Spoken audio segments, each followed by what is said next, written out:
تحية أي واحد اشترك في القناة مع النجم على السلام. السلام عليكم جايز، كنتمنى تكونوا بخير وعلى خير. فيديو جديد اليوم كنتمنى الاعجاب ديالكم. غادي نتحدثوا اليوم على المنتخب الوطني تحت 23 سنه. كما شفتوا بان واحد المباراه كانت صعيبه بزاف.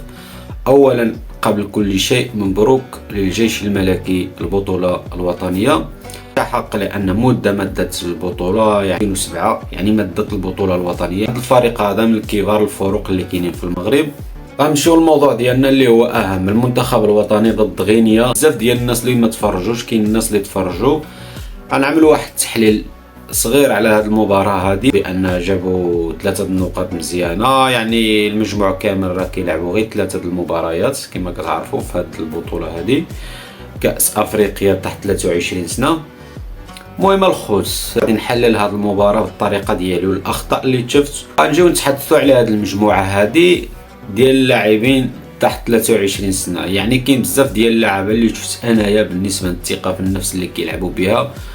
بالنسبه للحارس ديال المنتخب ديال واحد الثقه في النفس كبيره كيلعب بها كما شفت انايا. ساعدوا هذا الشيء هذا مستقبلا. يعني بالنسبه للمنتخب المغربي تحت 23 سنه حارس رائع بالنسبه للراي الشخصي. يعني في المستقبل كاين الحارس بحال هذا يعني، وكاين الحارس اللي هو تحت 17 سنه شفناه الحارس رائع. يعني كاين المواهب الشابه اللي طالعه في المنتخب كما قلت لكم في الفيديوهات السابقه بان كاين اجيال في المنتخب الوطني غادي يطلعوا واعرين بزاف. غادي نمشيو من بعض الاخطاء. يعني كاين بزاف ديال الاخطاء في هذه المباراه هذه في الشوط الاول فقط، يعني باقي ما كانوش يدخلوا في الاجواء ديال المباراه. ما تنساوش يا الخوت واحد الحاجه اللي هي الملاعبيه، راه باقي ما نساجموش مع بعضياتهم، لان كل واحد من ماجي. واحد كيلعب في الميريكان، واحد كيلعب في اسبانيا، واحد كيلعب في سويسرا.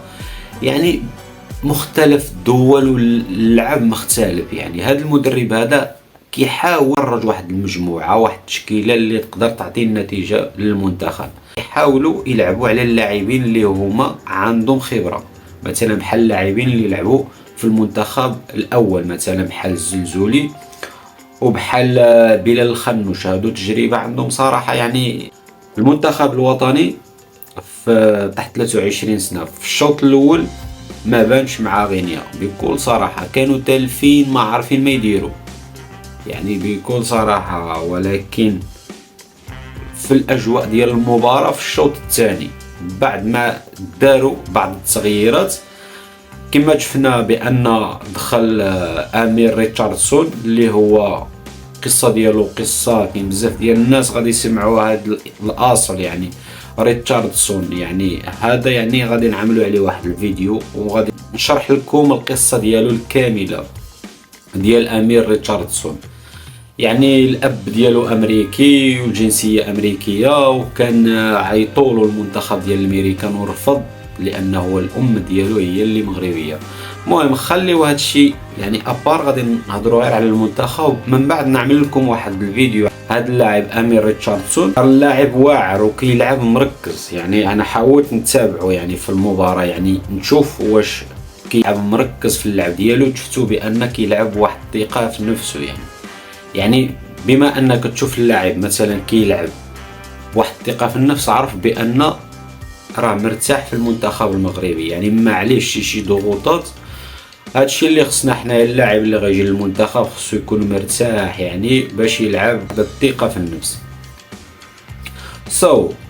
كاين بعض اللاعبين مثلا، يعني انا باقي ما ولفتش مع الاسماء ديالهم. كاين الرقم 8 اللي هو كنشوفوا انايا يعني بحال اللي كيبغي مثلا يخلق شي حاجه لراسو بوحدو، يعني كيشبر الكره ولكن ما كيلعبش مع اللاعبين اللي كيسجلوا الاهداف. مثلا بحال الزلزولي راه من كبار اللاعبين يا صديقي. راه الزلزولي راه مدرسه ديال برشلونه. ديال الناس كيقولوا بانه هو اللي خدا كابيتان اليوم، واللي كيستحق كابيتان في هذا المنتخب المغربي تحت 23 سنه. جوج اللاعبين يقدروا يستحقوا الخنوس وعندك الزلزولي. هادو هما اللاعبين الكبار اللي كانوا لعبوا مع المنتخب الاول. هادشي اللي بغيت نوصل لبعض الاشخاص. بالنسبه للزلزولي هو رجل المباراه، يعني هو اللي نقدنا الا جينا نشوفوا. ولكن رغم هذا الشيء كامل المدرب خصو ينتبه لهذا الشيء هذا، راه الزلزولي هو اللي خصو يلعبوا عليه. وبالنسبه للزلزولي الرقم اللي عطاولو الرقم 16 راه مظلوم، يعني كاين واحد خدا الرقم 10 ما عرف شنو سميتو، راه ماشي الرقم ديالو هذاك. الرقم ديال الزلزولي خصو يعطيولو 9 ولا 7 ولا 10، هو ديلانتير وخصهم يلعبوا عليه وخصو ينتبهوا لهذا الشيء هذا. كنتمنى يوصل هذا الميساج، حنا كنعلقوا ولكن كاين بزاف الاخوان اللي كيتفرجوا فينا يقدروا يعرفوا هذا الشيء هذا، الناس اللي كتفرج الكره، لان الرقم 16 ماشي ديالو، هو خصو يعطيولو الرقم 10 ولا 9 ولا 7. هذا الشيء اللي خصو يتعطن الزلزولي، هو رجل المباراه، هو اللي تفناه، لان حيت عارفين بانه هو اللي غينقذهم. كانوا كيلعبوا غير على الزلزولي مؤخرا. شكون اللي كيعطيه الكره؟ بلال الخنوس. بلال الخنوس هو اللي كيعرفوا شنو كيسوى.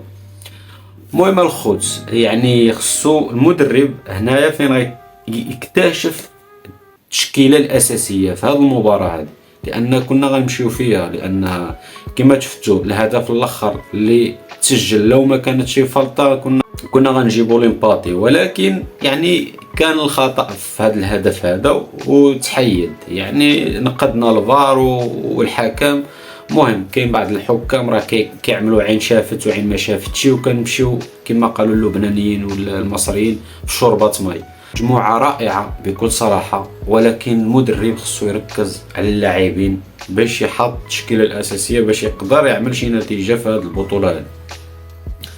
بالنسبه للخوت اللاعبين كاملين كتعرفوا شكون اللي كان احسن لاعب في هذه المباراه، يعني بلا ما يعني اللي كيتفرج كره القدم راه تا في كلشي. وهادشي اللي كاين الخوت، حنا فرحانين. مبروك المنتخب الوطني تحت 23 سنه، كنتمنى لهم التوفيق في البطوله هذه، يعني مزيانه. هاد النقاط راه مزيانه. سوا هادشي اللي كاين الخوت في الفيديو، كنتمنى يكون الاعجاب ديالكم. نتلاقاو في الفيديو القادم، تهلاو براسكم. تحية أي واحد اشترك في القناة مع الناجم على الكسالى.